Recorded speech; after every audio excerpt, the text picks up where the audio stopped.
Bible Criticism by Rabbi Sherki. Bible criticism is an allegedly scientific approach to the study of the holy writings. However, it can never be truly considered scientific because the approach is founded upon a fundamental axiom that has never been proven, i.e., this article demonstrates that the evidence does not contradict the belief in the divine origin of the Torah, but rather can be incorporated, at times even more reasonably, within the framework of this belief. This recording is a reading of an unofficial translation of Rabbi Uri Sherki's article originally published in Hebrew in his book entitled Sanctity and Nature, and narrated by Raphael ben Levi. Beginning of text. Pseudoscience. Bible criticism is an allegedly scientific approach to the study of the holy writings. Why do we say allegedly scientific? Because this approach is founded upon a fundamental axiom that has never been proven. This assumption, the Bible critics arrive at the inevitable conclusion that the Torah is not of divine origin, and therefore it should be analyzed by asking when was it composed, by whom, for what purpose, and so on. This approach is studied in many institutions worldwide, and especially in Israel, so we must explore it. Bible criticism with the scientific study of the Tanakh, or the Hebrew scripture, despite the fact that they're entirely different fields of endeavor. In contrast to Bible criticism, scientific study of the Tanakh is commendable. It utilizes scientific tools to further our understanding of God's word as it is received by us. For example, the Torah describes the manna that the Israelites ate in the desert with the words, it looked like the white gad seed. It's tasted like a honey chit. Exodus 17:31. What do the words gad and tzafichit mean?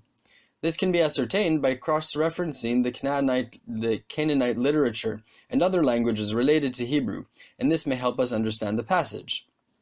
This would be scientific inquiry into the Tanakh, and it is not a criticism. The origin of the technique. The first person to promote the idea of systematic Bible criticism was the philosopher Baruch Spinoza in his book A Theological Political Treatise, 1670. Spinoza claimed that the Torah was not given by Moses to Moses by God, but rather compiled. The Torah was not given by Moses to Moses by God, but rather compiled from a number of different sources generations later. This claim was subsequently developed by the French Protestant Jean Astruc, 1684 to 1766, and attained its fully developed in the writings of the Protestant theologian Julius Wellhausen, 1844 to 1918. Contemporary study of Bible criticism is usually based on Wellhausen's technique, though there are alternative techniques. Wellhausen claimed that there are 5 different sources for the Torah, which were amalgamated by conclusion after his analysis of the text identified 5 different styles. For example, because the author sometimes refers to God as Elohim, and at other times by the tetragrammaton, i.e. the 4-letter name, Y and then Hey, and then W and then Hey, H. There is an Elohist author called E, and there is also a Jehovist author called J. According to Wellhausen, the biblical editor, who lived after monotheism was already widely accepted among the people of Israel, combined them into one name, Hashem Elohim. Among the people of Israel, combined them into one name, Hashem Elohim, called J.E. Another source is the priestly source, called P. The priests, it is said, had their own Torah that dealt primarily with ritual worship, and so it is presumed that the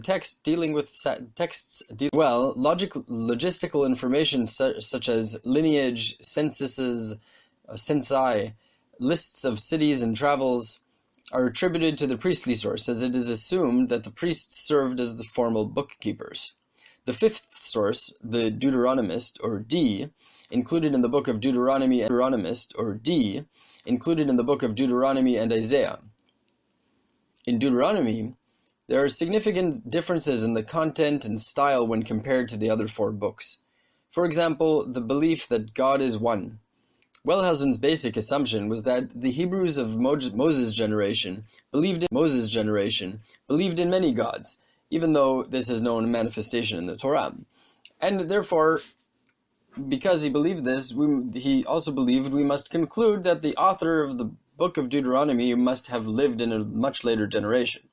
These 5 sources, represented by the letters J, E, J, the quote-unquote editor of the Torah, represented by the letter R, or redactor. However, it is not difficult to recognize the almost childish superficiality of this technique. Wellhausen encountered a text with internal contradictions, and instead of trying to find the meaning behind them, he exempted himself laziness, and claimed that there were different authors. The same can be done to Maimonides' writings. In his Guide to the Perplexed, the writing style and ideas seem totally different from those found in his work, the Mishneh Torah. And even within the Mishneh Torah, there are contradictions between some chapters.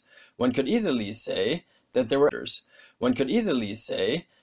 actually different authors, and claim that the author of the guide did not write the laws of prayers, and the author of the laws of prayer did not write the laws of kings. But there is a fundamental problem with this explanation, and that is, we know it as historical fact that it was in fact Maimonides who wrote both of these books from beginning to end.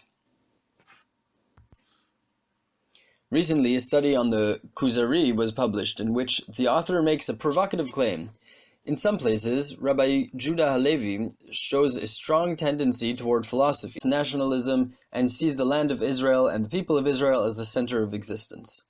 And so, the author concludes that there must be 2 periods in Rabbi Yehuda Levi's thought, the early period and the later period.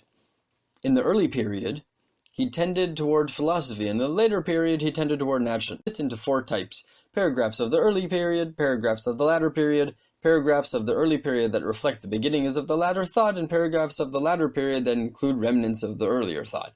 The main problem with this extensive research, close to 300 pages in all, is that Rabbi Yehuda Levi's intellectual stature is judged using tools that are reductionist and insufficient for the endeavor.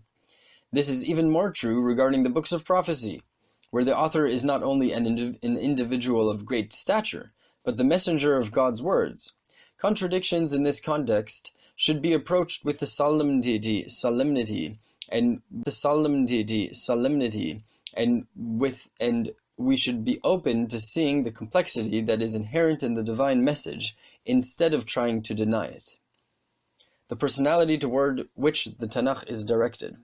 Another feature that is inherent to biblical criticism is the adoption of an attitude of departments of Bible studies.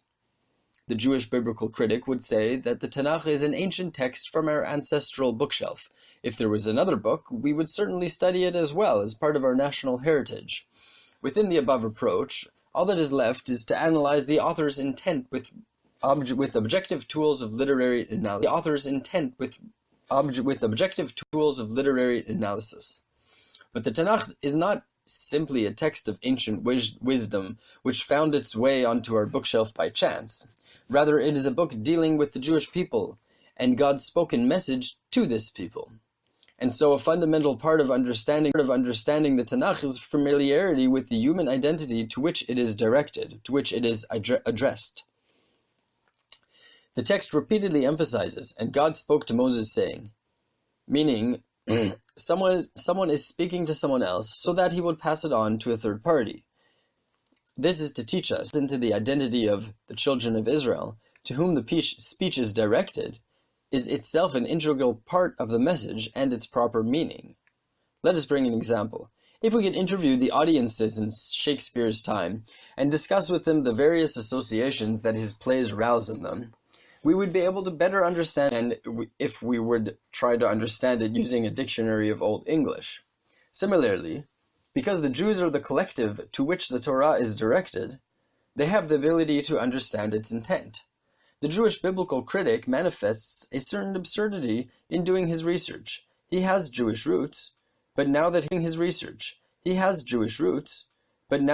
received an academic degree, he will be distorting the truth if he does not relate to the text totally objectively, even though this approach to research itself has German roots. This is a little similar to what happened to the Karaites. The early Karaites refused to accept the Talmud and interpreted the Tanakh however they understood it.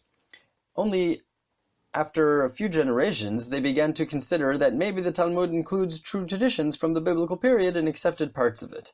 Another example, one of the claims of the Bible critics in the world to come did not exist among the people of Israel during the biblical period, but that this belief is of a foreign origin and was later embraced by the Israelites.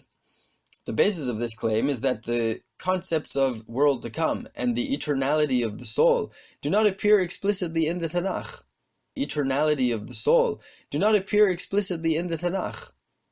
However, this is a weak basis. It could be explained that the fact that this concept is not explicit in the text does not demonstrate the lack of belief in the world to come, but rather, on the contrary, it demonstrates that it was accepted as self-evident.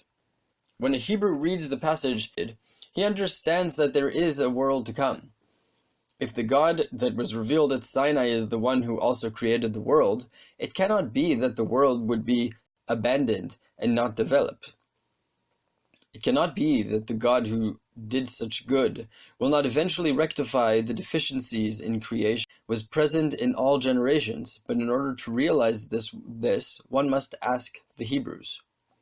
So a large part of the job that is incumbent on our generation is to reconstruct the original Hebrew identity, who read the Tanakh at the time of its giving. This is not a trivial task, as the Jewish people are returning to life after many transformations in human mentality. The effort must be made to restore the major components of this identity, and in doing so, we shall be able to perceive the true meaning of the books of the Tanakh. The biblical era is different from the current era. From the above points arises a key argument. The biblical era was very different from the era in which we live, and we must keep this in mind when we approach the study of the Tanakh.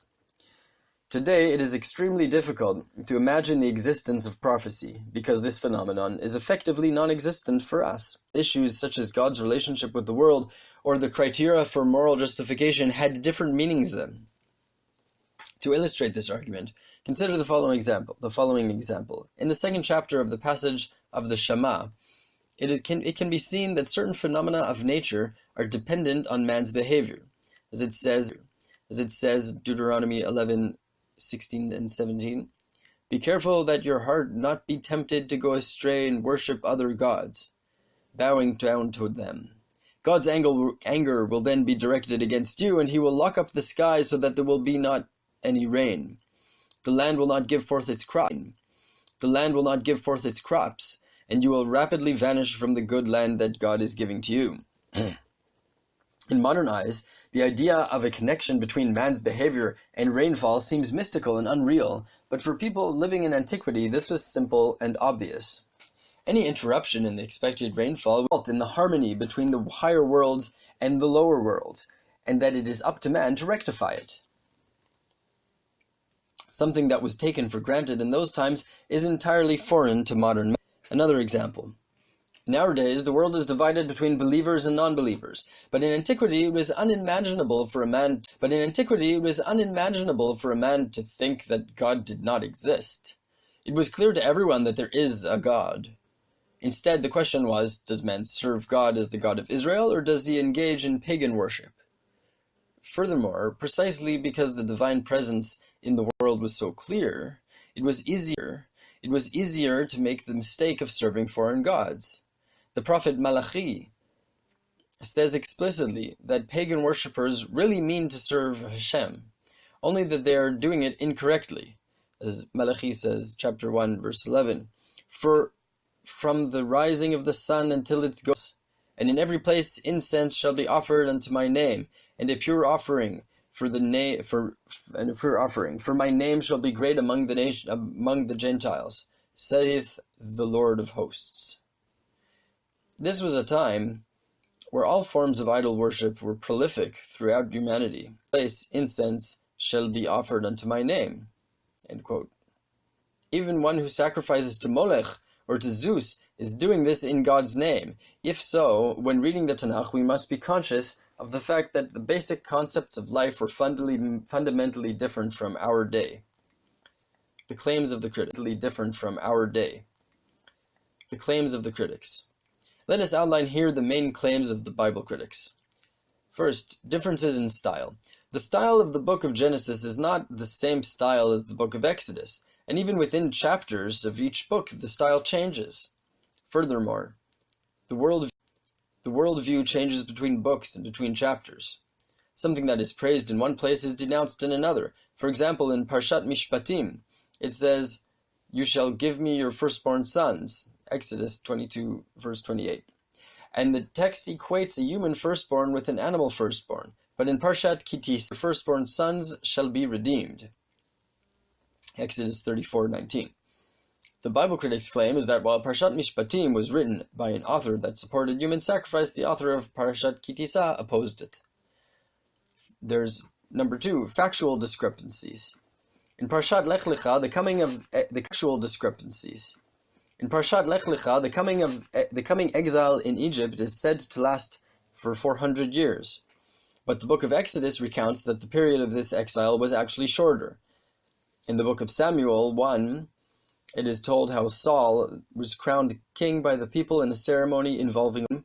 That was in chapter 10, but in chapter 9 it says that the prophet Samuel crowned Saul in a private meeting subsequent to the search for Saul's donkeys.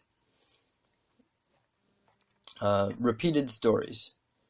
The first chapter of Genesis tells of the creation of the world, and immediately following it in the second chapter, creation is recounted again. This also occurs in the case of the flood story and many other occasions. Beyond the question of the contradictions between the accounts, there is the question of why the same story is told twice. The critics claim that any case of repetition of a story demonstrates a situation of two different sources. And the redactor decided to include both. Peculiar stories. In the book of Kings, it is told how, in the time of King Josiah, a Torah scroll is found in the Holy Temple. When it is read before Josiah, he is horrified and tears his clothes. Time of Josiah.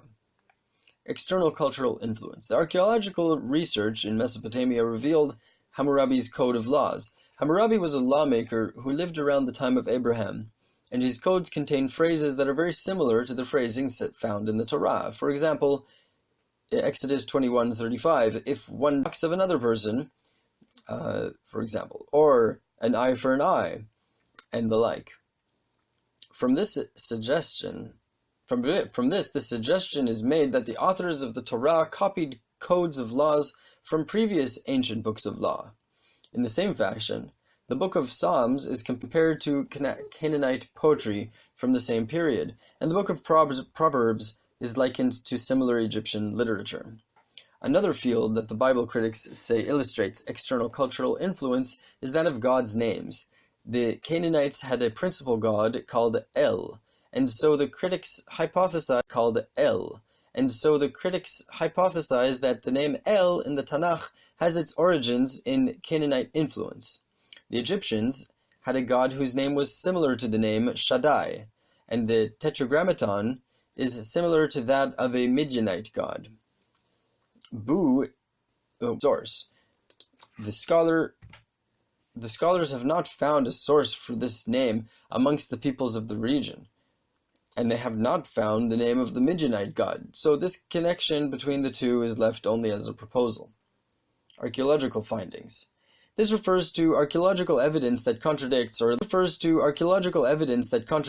least does not corroborate, the stories in the Tanakh. There are many examples of this. In the book of Joshua, the fall of the walls of Jericho is described, but the digs in the area of Jericho have revealed walls that fell 500 years before Joshua's entering the land. Or for example in Genesis, it talks about Abraham having camels, but Abraham lived in the 18th century BCE, and the researchers have estimated that the camel was only domesticated in the 14th century BCE. As well, Genesis speaks of the Philistine king Abimelech, even though the Philistines arrived in the land of Canaan, time of the forefathers. There is a multitude of other examples of this. Timeline inconsistencies. The critics claim that the Tanakh brings descriptions in some places whose source is from a period later than the period discussed. In Genesis, in the passage recounting Abraham's pursuit of the four kings, it says, Genesis 14:14. But in the book of Judges, it states explicitly that the city of Dan was called so only after the tribe of Dan conquered it, and before then it was called Laish or Leshem in Joshua. So how could it be that Moses would write this in his Torah? Varying responses. Scholars of Torah have developed different approaches towards Bible criticism.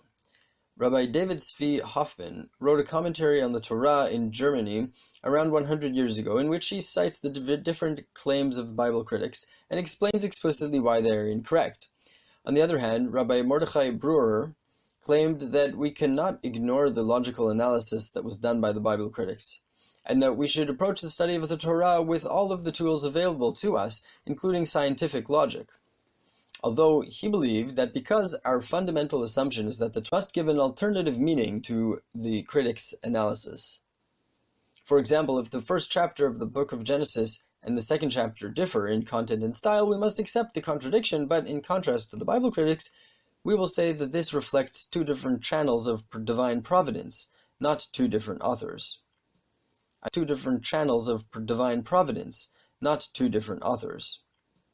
Another approach is that of Rabbi Tzvi Yehuda Kook, who, in contrast to the two previous approaches, did not mention the Bible critics' claims, and even negated the study of them. That being said, in his discussions on the weekly Torah portion, he showed approach to the text reveals its inner unity and the mutual dependence of its parts. For example, Wellhausen pointed out the fact that the book of Exodus deals primarily with the resting of the divine presence in the tabernacle, whereas the book of Leviticus deals primarily with sacrifices. From this was not written by the same author as Exodus, but rather by the priestly source. Rabbi Tzvi Yehuda Kook raises a simple question. If a tabernacle is to be constructed, what would it be for, if not for the giving of sacrifices? This question demonstrates that an honest reading of the texts shows the necessary interdependence of all three approaches are correct, and for each claim of the Bible critics, we shall consider which approach is the most appropriate in dealing with it. Responses to the criticism. Let us discuss the different factual claims that were outlined above. Differences in style, factual discrepancies, and repeated stories. Differences in style, factual discrepancies, and repeated stories. There are those who claim that a contradiction between sentences or chapters is proof that the Torah is not of divine origin. But the truth of the matter is that the opposite is correct. If the Torah were to lack all contradictions, and its style were entirely uniform, proof that it is not of divine origin, because one would expect that a human author would be cautious not to contradict himself, or to deviate from his style. Because the Holy One is the God of everything, and because the world is full of contradictions in various shades, his Torah must necessarily reflect this reality. His Torah must necessarily reflect this reality. The Kabbalists emphasize that different chapters in the Torah have been unfolded from different spiritual roots. For example, the spiritual root of Genesis is different from that of Leviticus, and this influence have been unfolded from different spiritual roots. For example, the spiritual root of Genesis is different from that of Leviticus, and this influences the style, the facts, and even the worldview of each of the books. Furthermore, in the Braita that details the form of study of the oral Torah, meaning the rabbinical sages recognized the fact that the Torah was written in such a way that some passages contradicted each other, and in order to decide the halakha, a third passage is needed. Regarding repetitive stories, it is even simpler. If this occurred only a handful of times, but repetitiveness is consistent throughout the entire Torah, and it is clearly systemic and purposeful. Rabbi Tzvi Yehuda Kook explains that the Torah's intention is to explain each idea from two sides, the objective side and the subjective side, and this is woven into the entire Tanakh. First, one must engage with the absolute and complete aspect of an idea, and after that, engage with the idea as it is particularized and manifested. Even the chapters describing events have these two sides. There is value in first encountering the two sides. There is value in first encountering the event from the perspective of divine foreknowledge, and afterward to encounter the same event from the perspective of free will.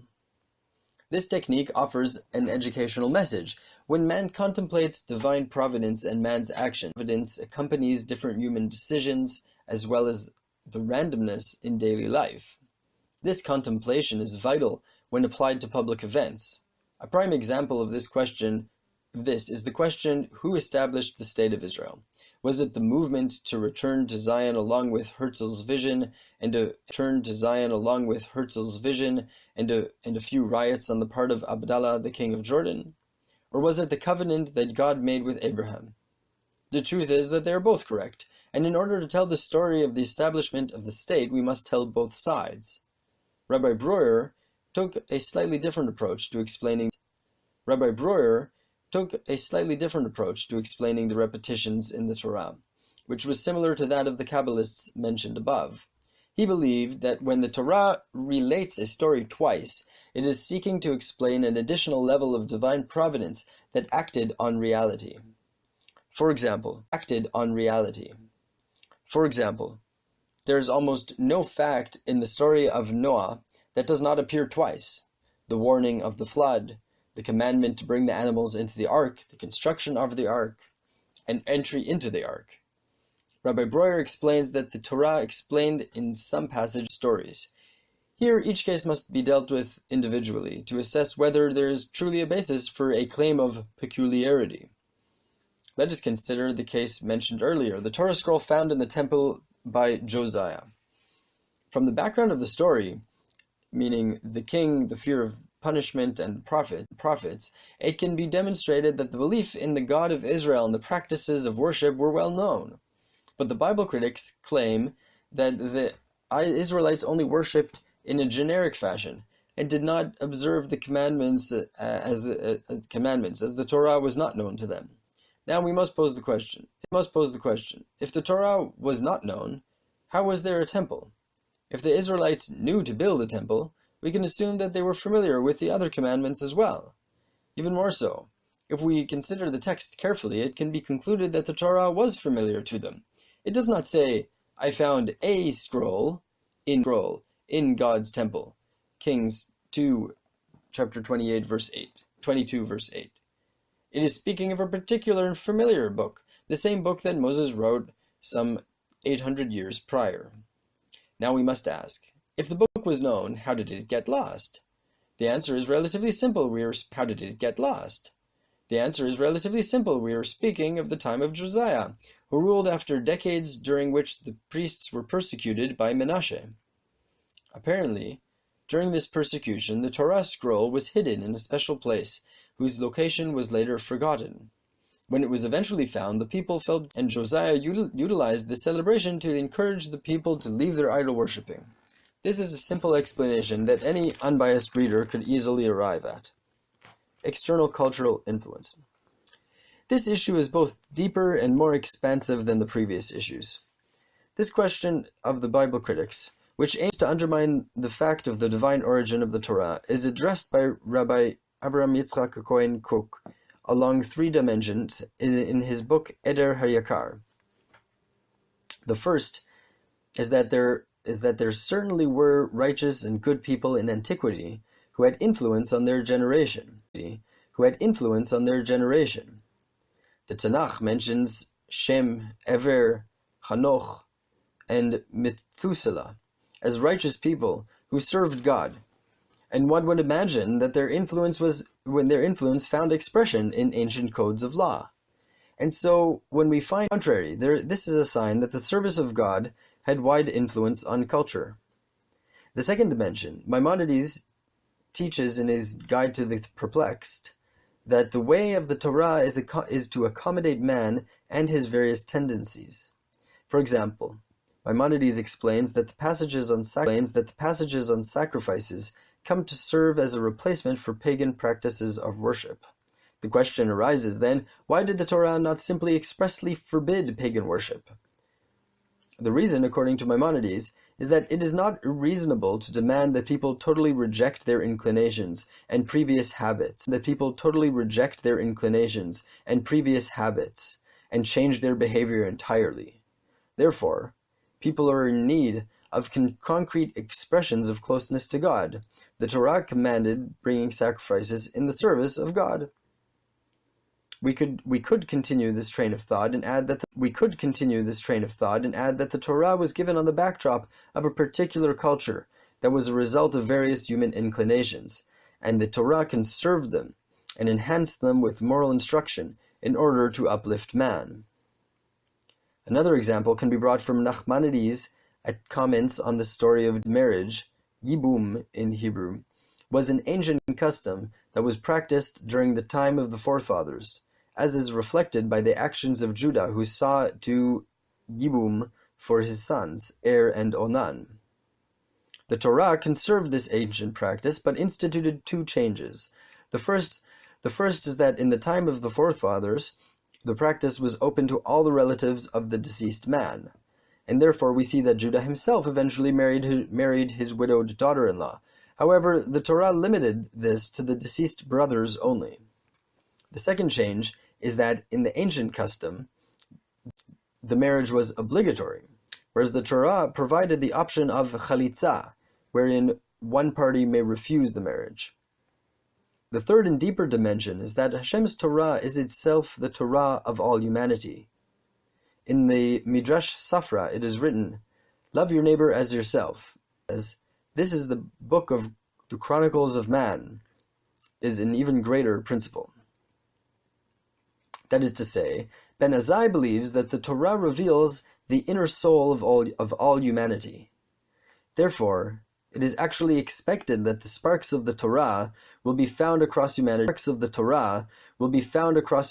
Even before it was given, in the nation's codes of law, in their customs and practices of worship. The Mosaic Torah did not copy those codes and practices, but rather they found their way into the Mosaic Torah and to other nations from the same source, i.e., from the divine nature of man. The Bible critics believe that some of their claims constitute heresy regarding the divine origin of the Torah, and they indeed provoke strong opposition in religious and traditional circles. However, the actual substance of their claims could be accepted by believers. For example, let us consider their claim that Hebraic monotheism was created by the influence of the surrounding region's cultures. This very claim already appears among the classic sages in a different tone. In the translation attributed to Yonatan ben Uziel, with which Moses performs the signs, was originally planted in Jethro's garden, and Jethro promised to marry his daughter to whoever could uproot it. Many tried and failed until Moses came and uprooted it. God's name was engraved on the staff. An alternative tradition says that the signs were engraved on the staff. The meaning of this story is that knowledge of Hashem's four-letter name had been developed within Jethro's traditions. Though Abraham was the first to speak out in his name, all of humanity participated in developing inclusive monotheism. When the Bible critics claimed, with no well-based source, that the origin of Hashem's four-letter name is in Midian, they unknowingly gave expression to the sages' position. This leads us to another idea. Quite often, the Bible critics themselves express an authentic divine intuition with their ideas. For example, the critics said Joshua conquered the land of Israel with the help of the descendants of Ephraim and Manasseh who did not go down to Egypt. They base this claim on the fact that the conquering of the city, Shechem, is not mentioned in the book of Joshua, and therefore one must assume that Shechem was inhabited by descendants of ancient Hebrews, and that they assisted Joshua in his wars. This claim can be proven to be factually incorrect.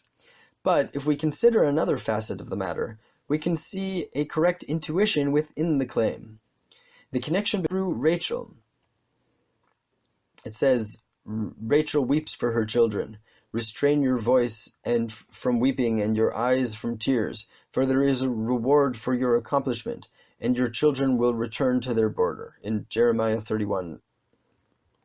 And meaning that the connection between Israel and its land during a time of exile is through Rachel, on the one hand, and through Joseph, who, according to the Kabbalah, the ingathering of the exiles depends on the trait of Yesod, which is manifested in Joseph. And so the intuition of the critics, according to which, even in the time of the Egyptian exile, the connection with the land of Israel was kept by Joseph and his city Shechem, is correct. Archaeological findings. Here the Bible critics are simply being shallow. Consider, for example, the above-mentioned claim regarding the camels of Abraham, who lived in the 18th century BCE, and the evidence in the 18th century BCE. Until a few years ago, there was no way of reconciling this finding, but recently a new archaeological finding was discovered in Turkey in which an inscription from the 18th century discussing bringing food for camels. From this inscription, it is clear that the camel was domesticated in the time of Abraham, and therefore the book of the Bible, quote-unquote. This being the case, we must ask a difficult question. We have in our possession an ancient text from which it can be inferred that the camel was domesticated already by the 18th century. This text is none other than the book of Genesis, a central part of the culture of much of humanity. Why should we begin with the assumption that Genesis is not reliable, and then base its reliability on the happenstance finding of a Turkish inscription, instead of citing it in the first place as evidence that the camel was already domesticated in the time of Abraham? The same can be said regarding the walls of Jericho. If remnants of walls that fell suddenly are found dated to be from a period 500 years before the conquests of Joshua, maybe this is actually evidence that the archaeologist does not know how to date the walls, and not proof that the Tanakh is unreliable. The Ai, which was destroyed during the time of Joshua. But maybe we should draw a simple conclusion. The city that was found in ruins is not the Ai. In fact, in other digs in the region, another archaeological mound was found not far from there, where there was a village at the time of Joshua. Sometimes the Bible critics reach absurdity in their attempts to find a basis for their hypotheses, especially when archaeology actually supports the biblical account. One school of Biblicism claimed that the tribe of Gad never existed, but they encountered a problem. On the monument of Misha, the king of Moab, that was found in Transjordan, it was told of the killing of 30,000 people of the tribe of Gad. After this find of Misha's monument, in order to defend their claim, explained that the name God was not inscribed, that was inscribed did not refer to the tribe of Gad. Similarly, they try to claim that King David never existed. But in the archaeological digs, an inscription from the period of the First Temple was found with the words, House of David. The First Temple was found with the words, House of David. In this case, the scholars claimed that this is not the word David, and that it should be read differently. Just a few years ago, an entire city was found in northern Syria called Ebla, dating from the period preceding the forefathers. The name of and other names were found recorded as well, Abraham, Ishmael, and Jacob. Another perplexing discovery in the city of Ebla were the names Sodom, Gomorrah, Admah, and Tzvoyim, and detailed information on the trade relations between those places. The Bible critics had always assumed that the destruction of Sodom and Gomorrah never really happened, and that they were imaginary cities. This discovery forced them to accept the fact that these were real cities. Recently, a sacrificial altar was found on Mount Ebal, Har Eval. Much time passed before most scholars would admit that this was from the time of Joshua ben Nun, because until then they assumed that Joshua ben Nun had never existed, and all the more so not an altar to Hashem. The archaeologists forced him to come to the conclusion that Joshua ben Nun had existed, and had in fact built an altar. This scholar is very praiseworthy, as his intellectual honesty provided him with the courage to hold his position in the face of much criticism in the scholarly community. And this is further proof to the living tradition, the Tanakh, by assuming that it is the basis from which we can extract reliable historical information, and not the opposite. Timeline inconsistencies. In many instances, this turns out to be a matter of interpreting the text. Regarding the name Dan, it says explicitly in the Talmud that this is the name of an ancient form of idolatry, and it can easily be proven that in the time of Abraham, the place called Dan was named for the idolatry that was worshipped there.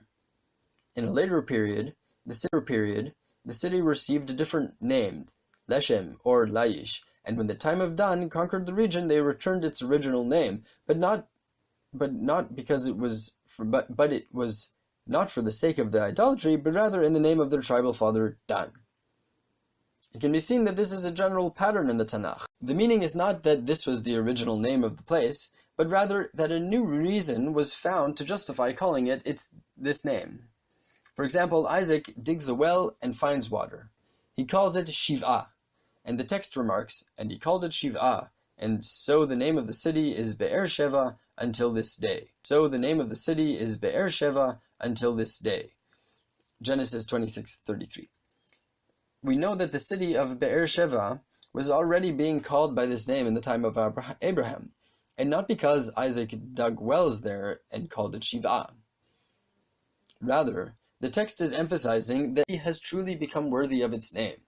Likewise, we find with Esau, or Esav, in Genesis 27:36, it says, "Isn't he truly named Jacob? He went behind my back twice." That is, this is working on the word Jacob. Yaakov is etymologically related to the word went behind my back, akav. That is, Jacob's character suits the name that it was given to him at birth because of what he did to Esav. A highly significant question inherent in the issue of time's inconsistencies is that of the process of the Torah's being written down. The source of the Torah is God, and it was given to us through Moses. But the question remains, to what extent is the text that was given to us from Moses? Maimonides received every sentence in the Torah from Moses, who received it from God as a cardinal and fundamental one. On the other hand, there are some who saw in Rabbi Abraham ibn Ezra's tract called The Secret of the 12, in his commentary on Deuteronomy chapter 1, as an admonition of the possibility that certain sentences were written after Moses' time. To answer this question, as well as the question's very legitimacy, has been discussed by many. But it has nothing to do with the fact that the Torah is divine and of divine origin, but relates only to the way that God's word was given to us. And so the Bible critics have nothing to latch onto here. Even the Tanaim, in the rabbinic scholars in Tractate Bava Batra 15a, they themselves debated whether the other side believed that the other was heretical. Generally speaking, this debate could be seen as a branch of a more principal debate between Maimonides and Rabbi Judah Halevi regarding the uniqueness of Moses' prophecy. Maimonides holds that the commandment in Deuteronomy 4:2, do not add to the word that I am commanding you, and do not subtract from it, end quote, is essential for Moses' Torah. Whereas Rabbi Yehuda Halevi holds that it does not obligate the prophets and national leadership, but only the masses. The above discussion is only a tiny portion of what could be said on the matter, and may the wise one become increasingly wiser.